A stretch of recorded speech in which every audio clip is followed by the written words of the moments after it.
Y2K is a new sci-fi horror comedy that just came out this past weekend. This movie stars Rachel Zegler and Denison, I forget his last name. I forget his first name, Martell. I'm kind of butchering the actors and their names. I do apologize for that. The story takes place in 1999 and follows two high school juniors who decide to crash a New Year's Eve party. And after they crash the party, the ball drops and it's a new year. And then suddenly a new artificial intelligence arises, starts taking over all of the technology in the town, and then it starts killing and taking over everything. And now these friends and a few other survivors to try to figure out a way to survive this mess and to take their town back. There was almost nothing else that was playing this past weekend. A lot of the heavy hitters in December are coming in the next few weeks. So I saw this movie playing at my local theater. I said, fuck it, I have nothing to do. It's Saturday. I might as well go check this movie out. If you're a big fan of member berries, and if you're like, ooh, I remember that. Ooh, I remember that. Ooh, I was a fan of that back in the day. This movie is tailor-made for you. Sci-fi and the comedy elements are whatever, like they're there. And while it is a gory movie, you're not gonna be scared at any point watching it. If you're here for 90s nostalgia, 90s aesthetic, cover this movie in honey, because this movie is going to deliver exactly what you want. The way these characters talk, the way that they dress, the music that's playing. In regards to the sci-fi element of the movie, there are some pretty gory and interesting kills that they do. There's an entire segment that takes place in the house, which was one of the best segments of the entire film. And I will say that the way that they take advantage of the low budget, they take advantage of it to combine old pieces of technology in a cool or interesting way. And I thought that part of the movie was pretty fun. There's a couple of chuckle-worthy moments passed along in here. There's not a lot of them, so I do remember them. Like, I can count them on one hand. They are there. There's a couple of moments where I was just like, that was stupid.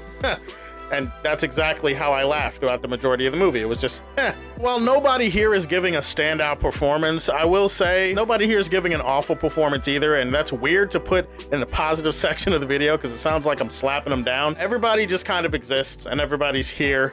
Honestly, if you had switched out most of these actors, I don't think the movie would have felt any different. Yeah, 90s nostalgia, some gory and bloody kills, and some 90s music, and yeah, that's the movie. I just feel like this movie was kind of a misfire, even though I understand what they were going for. Like, I get what the overall goal was. It's all about execution. It's not just about the concept or the idea. And unfortunately, the execution in this movie is where almost all of it falls flat for me. The tone of the movie is wildly inconsistent and all over the place. Tonally, it's kind of a face fuck. There are parts of this movie where they're trying to convince you to take things seriously and that the characters are taking things that just happened seriously. But then within the serious moments, there's also moments where the movie is clearly not taking itself seriously. It somehow feels like a sci-fi horror movie, but it also feels like a parody movie at different points. It feels like one of those slapstick comedies, and you know what? It just kind of got a little bit too much for me at a certain point. Even with all that, I probably would have given the movie more of a pass if the movie was actually funny. Like I said, humor is subjective. If you can get through this movie and you can laugh at the majority of the things that are happening, I salute you, and you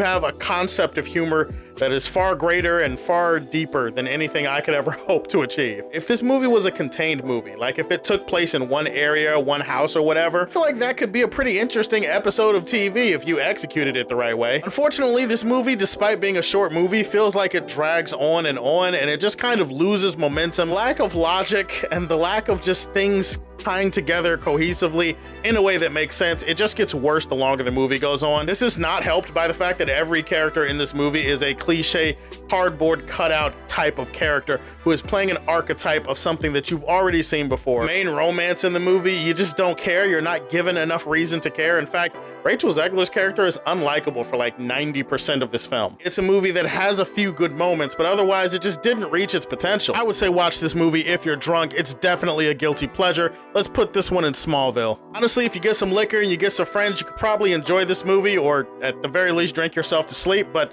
either way, I know you guys didn't watch it, so I'm not gonna ask you about it. Your favorite sci-fi movies or sci-fi horror movies of all time. Go ahead and put that in the comment section below. Let's do your top 5. Please like and subscribe to the Superfan Show, and if you like what you see, tell me how you feel, and stay tuned to hear more from the Man of Steel.